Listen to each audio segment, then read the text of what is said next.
What's up, everybody? Welcome back to a Titanovix deck tech video. I have a full deck today, and we're going to Value Town. Look at this, guys.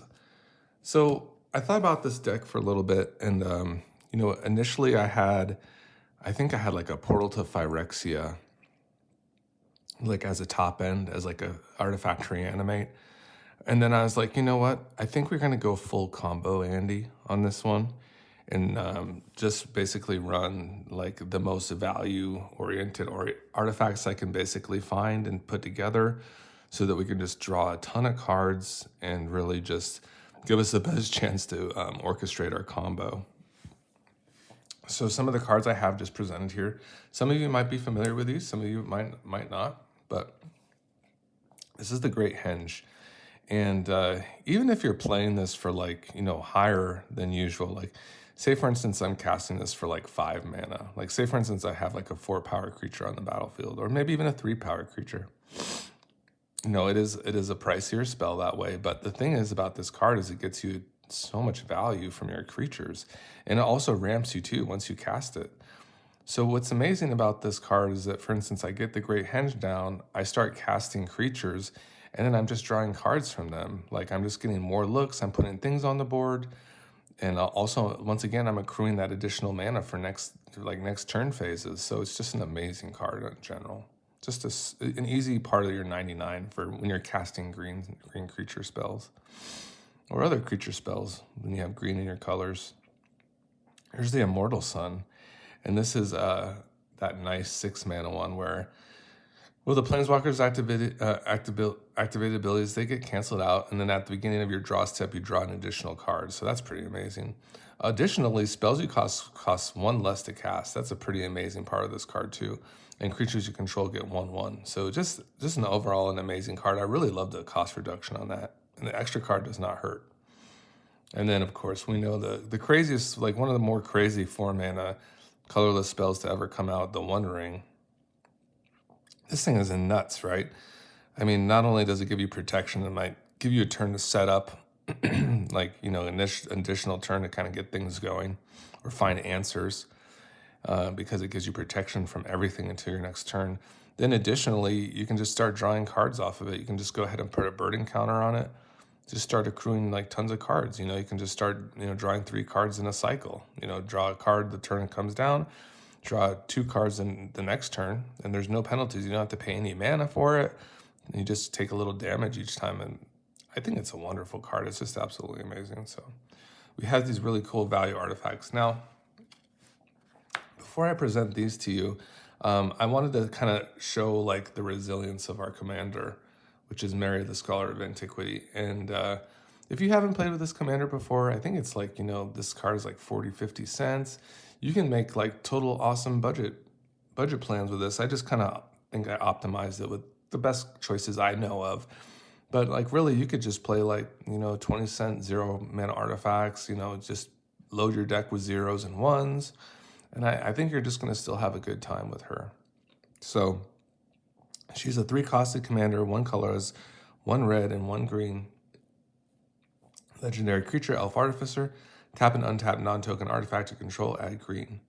Tap 2 non-token artifacts to control, exile the top card of your library, and may play it this turn.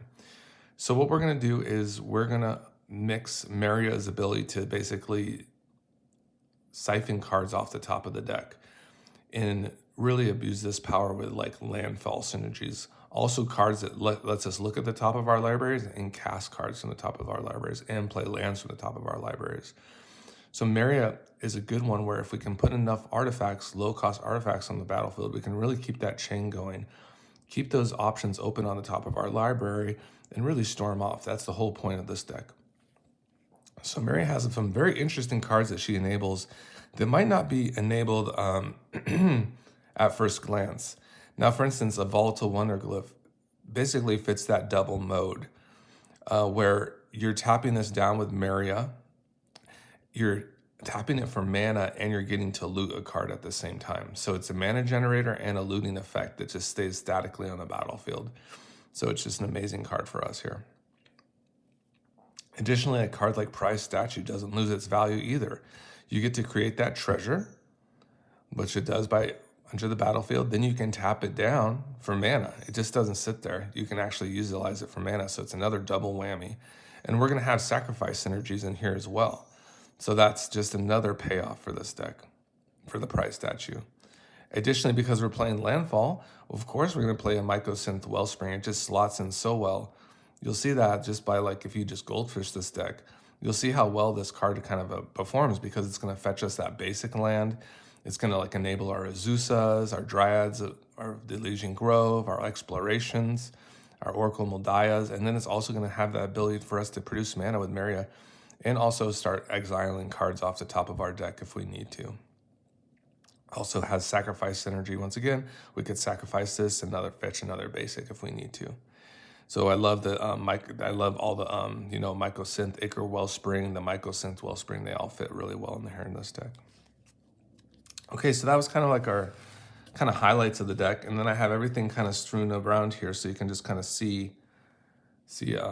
There's our first Wombo Bombo guy right there, is the Aetherflux Reservoir. So that is a nice one, and this is our primary win con. So for the Aetherflux Reservoir, 4 colorless. Whenever you cast a spell, you gain 1 life for each spell you cast this turn. Pay 50 life. Aetherflux Reservoir deals 50 damage to any target. So yeah, this one is this is why it's very important for us to have like effects that let us cast off the top of our library.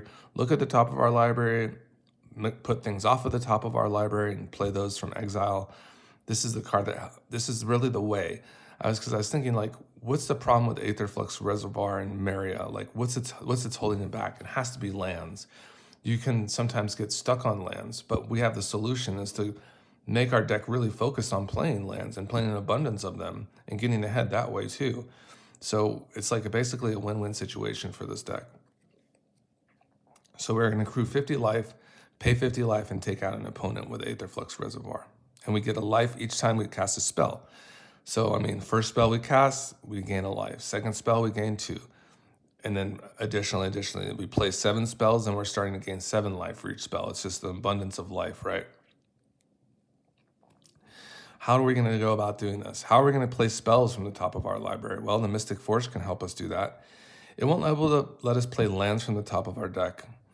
However, it will let us play artifact and colorless spells from the top of our library. We also may pay 1 life and tap this to exile the top card of our library to kind of keep that chain going. Sort of like a Meria effect, a cheaper Meria effect to just have to tap itself instead of tapping 2 artifacts. Additionally, the Experimental Frenzy is one you just have to trust. This is the one, and it's really easy and seamless. For instance, imagine like we have like 3 lands in hand, an Oracle, and an Experimental Frenzy. You know, we're gonna like get out all our lands from hand with the Oracle, then we can slam down the Experimental Frenzy, and the next turn we can really start to go to Value Town and just play lands off the top of our deck, play spells off the top of our deck, and really storm off. That's the whole point of this card, and it really works well. You know, we don't want to get lured into like, maybe we'll get an Aetherflux Reservoir in the graveyard, maybe that will happen, and you know, it might be expensive to retrieve it, you know, but we really should just stay the course. We'll get to that Aetherflux Reservoir eventually, build our board up, really take advantage of the Experimental Frenzy before we destroy it, right? Because basically you won't be able to play cards from your hand any longer, just from the top of your library. It's a very interesting card. Additionally, the Foundry Inspector is a combo piece here.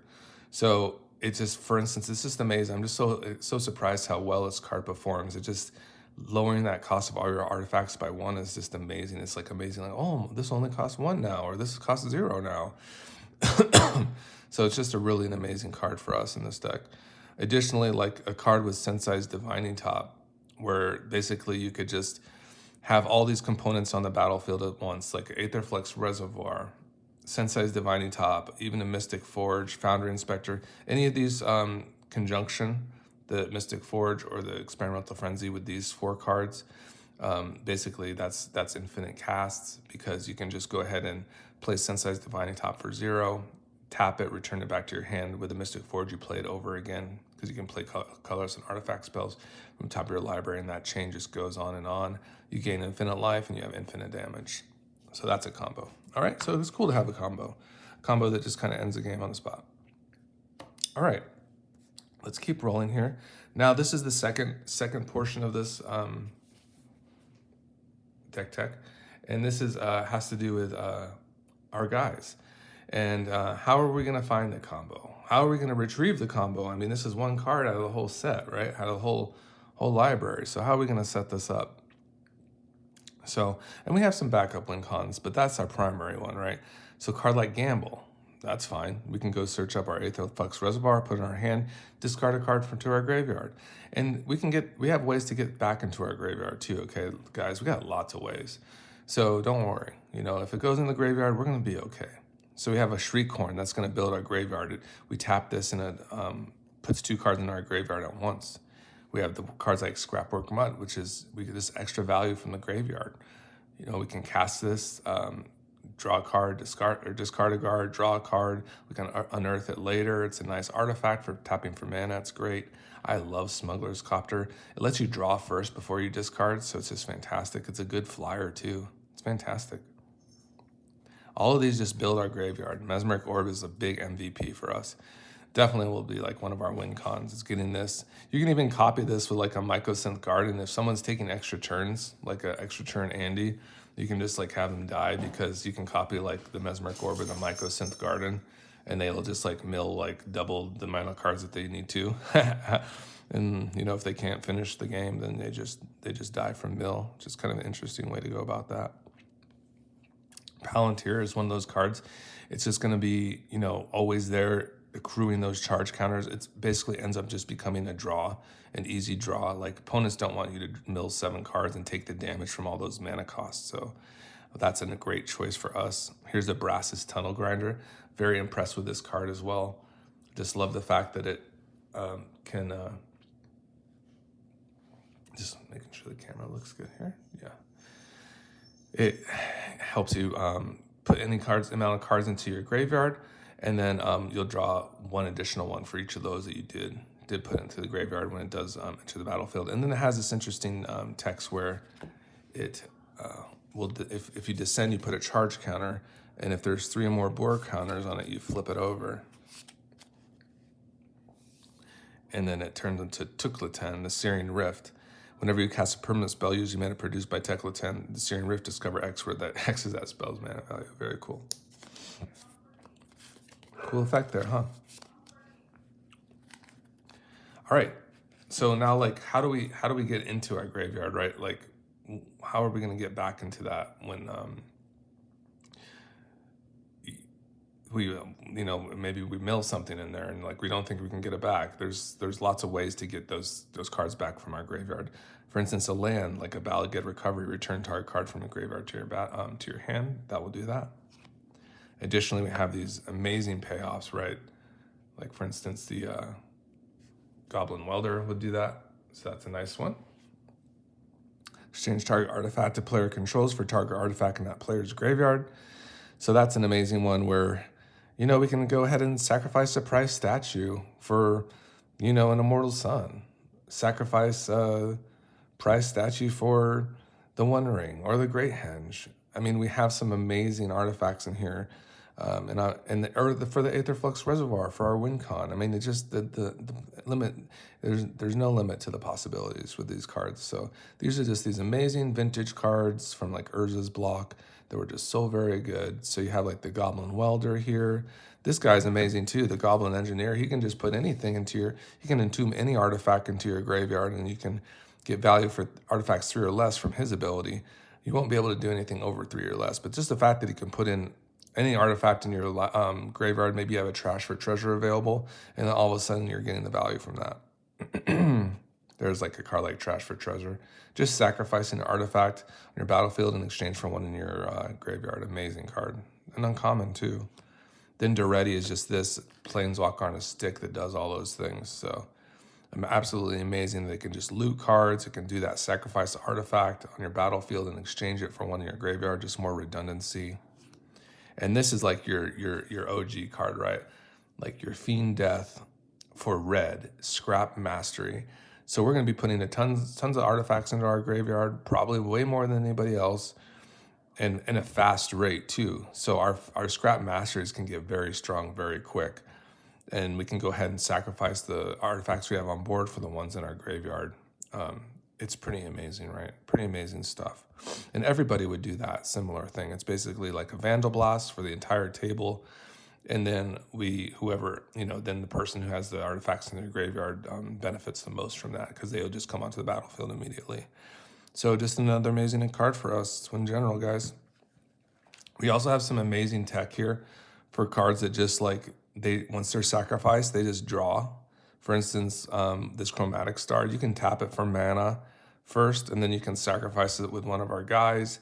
And then once it goes to the graveyard, you just draw. It's an amazing 1-drop for us. Because you see, we have to storm off too, right, with the Aetherflux Reservoir. So we have like abundance of these 1-cost, 2-cost. Ichor Wellspring, another one where it's just going to draw cards when it's entering the battlefield or leaving the battlefield, graveyard into the battlefield. And you can tap this for mana, of course. Mishra's Research Desk, because it will just get into the graveyard. These unearthed cards are really where we want to be. I don't know if I have room for the Phyrexian Dragon Engine. I mean, that's also a very good card, let's be honest. So we'll see how it goes. Maybe that could be a sub for a Palantir, but I want to see how the Palantir goes. I want to see how the deck functions mostly. But overall, this is like this is going to do the thing. It's going to do the thing, and I don't have any worries about that. Is it going to do the thing in the best way? I mean, maybe not. So here's Cityscape Leveler. This is just one of those another crazy unearthed cards, and just a really good payoff too for a Reanimator. So we're going to be putting lots of things in the graveyard. Maybe we'll get this unearthed. It just depends, really, guys. But this is just another amazing one where it's coming on. You cast it, you get to destroy something. It's like a game-winning card. So always good to have like a game-winning card in your deck, right? I love Haywire Might to take out grave packs and such, like really nasty enchantments that really screw us over. So I just love a little insurance with a Haywire Might in our deck. Here's Crucible with a nice Fallout art. You may play lands from the top of your graveyard or from your graveyard. So that's just a nice one where I'll get into the Landfall's package real quick here. But yeah, this is just an amazing card for us because we're going to have a probably a good amount of fetch lands. And we're just going to be putting a lot of lands in the graveyard in general. They're very excited that I'm doing the video again because I haven't done it for a while. So now they have to bark at nothing. It's because I'm making a cool video. All right, here's Exploration. You play an additional land on each of your turns. So there's that. And what an amazing 1-drop. It's basically like a mana dork. And, it replaces like a Llanowar Elf or such, where we can just start playing additional lands. And we have all the methods to do that. We have the Reanimator Excavator to play lands from our graveyard. We have the Aftermath Analyst to put a ton of lands into our graveyard as well. Perfect. And that one also will really benefit from our Mesmeric Orbs. And we just put 20 lands into our graveyard and then we just spew them back on the battlefield. Kind of a gross card for us. Lotus Cobra, sweet. Just one of those Landfall OG creatures. Nissa, once again, just one of those ones that will fetch us Aftermath Analyst. So, or maybe another elf that we might have in our library, like an Augur of Autumn or an Oracle Moldiah. Perfect synergy. There's our Augur there. These ones are the ones that help us play from the top of our deck.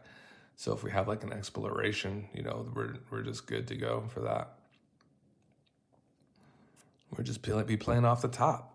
Asusa, that's one's just, this thing just lets you really start cranking out the lands. 2 additional lands on each of your turns is really a must kill card, Here's Dryad. This will let you play an additional land. It also makes all your basics every type in addition to their other types. So if you have a Valakut, you can just start basically playing lands, and then you'll start dealing 3 damage to targets at a time.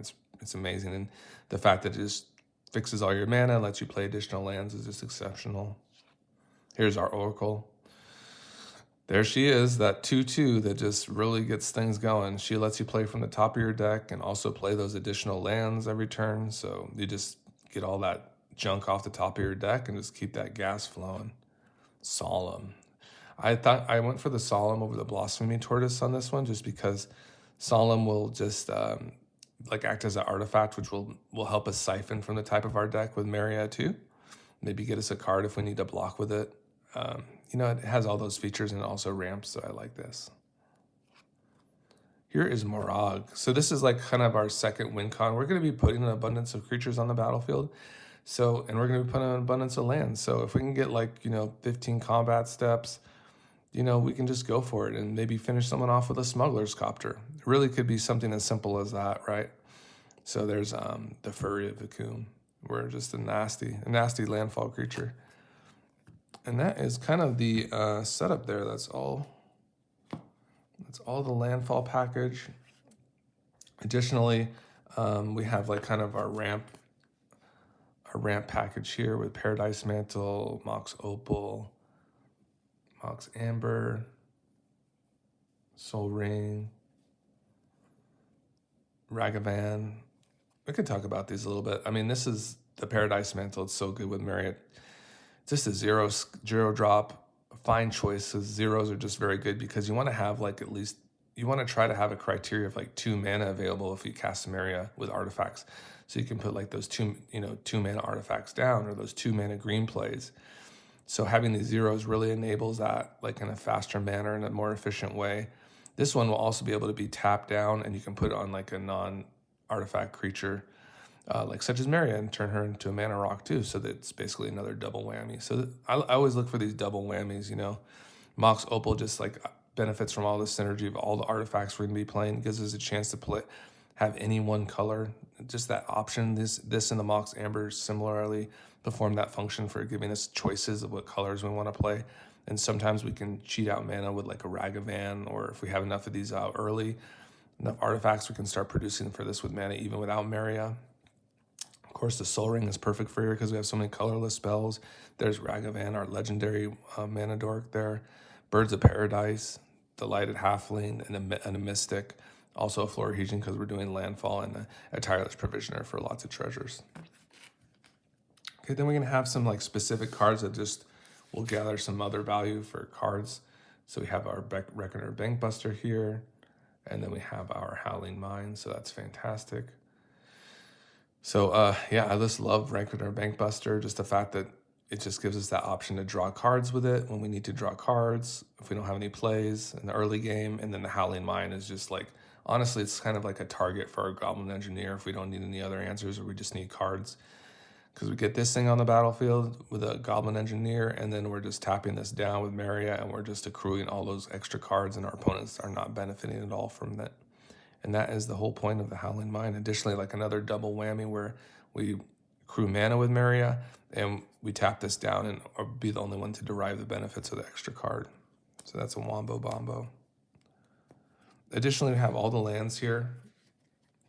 We have the Shatter Skull Smashing, Turn Timber Symbiosis. This is like some removal. This is like a tutor effect. We have our channel lands. I do have a Soken'Zon in here somewhere. We have a few fetch lands in here. This is all in alphabetical order. So we have like our rainbow lands, a surveil land, lots of duels, a couple man lands here. But just like basically your kind of run-of-the-mill Gruul. I think there's about like 10 forests here. This is the one I don't have yet. I've just put like this, the Inventor's Fair.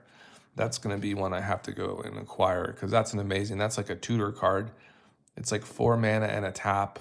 It also gains you like a life if you have 3 or more artifacts on your upkeep, which is kind of interesting. And then, yeah, for 4 and a tap, you can go ahead and find an artifact in your library and put it into your hand.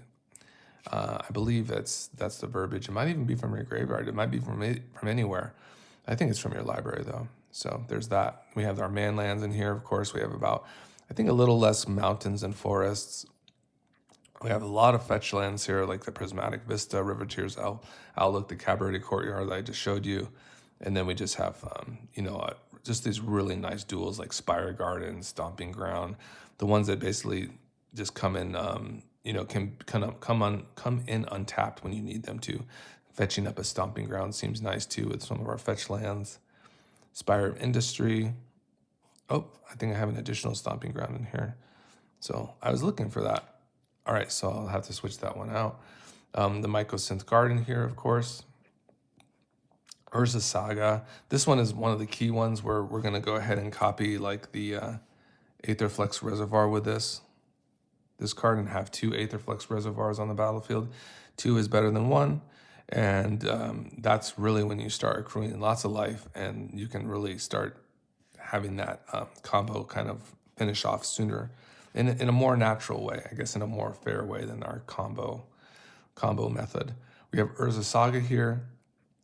This is just another amazing one that can fetch up soul rings, paradise mantles, whatever we need at that one spot. Sensei's Divining Top. It's just a kind of a toolkit for our commander.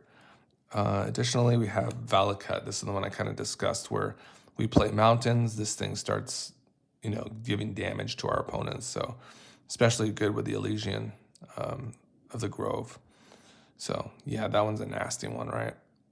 And I think you have to have 4 or more mountains to reach that criteria. And because we're landfall, we just put a ton of lands on the battlefield at once. There's the Wooded Foothills, and you have a Maya Cradle of Growth. So that is the Meria deck there. Let's just kind of swim through this thing real quick. Meria, the Scholar of Antiquity. And yeah, this is just a nice Gruul artifact list with landfall synergy. Lots of value here. Just getting lots of cards in our deck, building a huge board. And maybe not afraid to lose our board, like cards like Scrap Mastery too, right? So we have a good bottom end with our mana dorks. Lots of good mana production. We have ways to find our combo, whether it's through Gamble or through our graveyard, through these Goblin Welders and such. The Inventor's Fair is like another tutor that we put in here through a land. And overall, I'd say this deck is going to probably go off every now and then. And, you're going to have your thing. You're going to do your thing.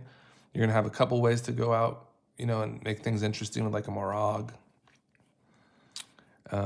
Yeah, and you have all these ways to kind of like get lots of value from your library, right? With those Experimental Frenzy and Mystic Forges. And then just a lot of lands. I think there's like about, 48 lands or so. So I think I even had more at one time, but I was advised by the dojo to put a little bit more in there. A little more artifacts just to kind of let Meria do her thing. So that's about it, guys. So I hope you all get a great day. Goodbye.